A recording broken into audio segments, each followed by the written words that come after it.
The Italian elections on Sunday were the latest powerful wave in a tidal turn of anti-immigrant, anti-European Union and anti-democratic fervor that has ravaged European politics.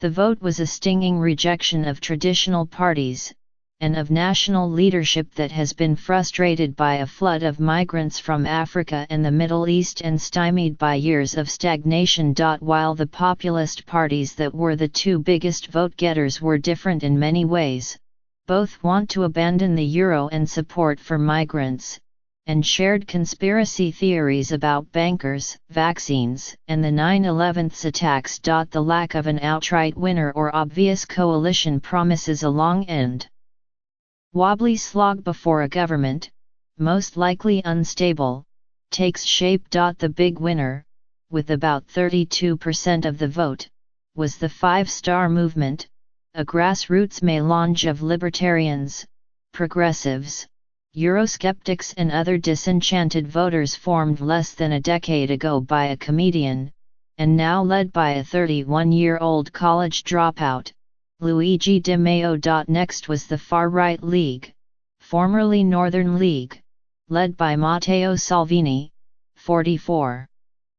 An enthusiastic fan of Marine Le Pen's National Front and Donald Trump, Mr. Salvini fanned sadly familiar flames of nationalism, ethnocentrism, and xenophobia, promising, among other things, cleansing Italy of immigrants, threatening force. The League ran with Silvio Berlusconi's Forza Italia party.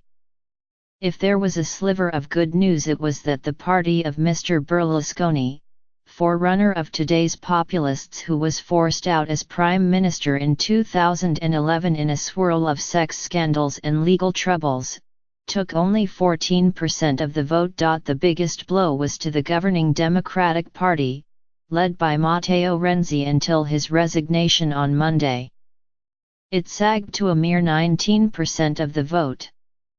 The party, which has led Italy in a technocratic direction for the past 5 years, pulled Italy out of recession and had been trying to modernize its economy.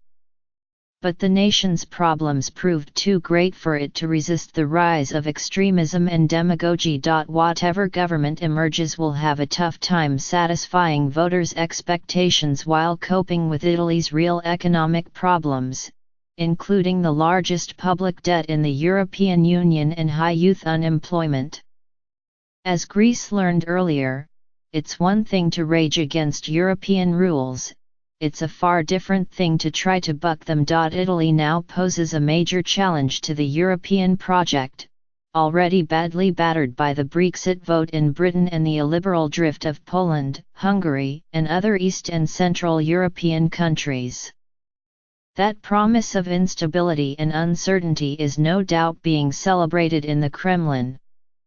Both the Five Star Movement and the League have argued against Union sanctions on Russia. Italy is not likely to quit the Union or drop the euro, but a government hostile to both is a headache to Brussels and the deeper integration championed by President Emmanuel Macron of France and Chancellor Angela Merkel of Germany. They will now need to decide whether to press ahead or hold off a while.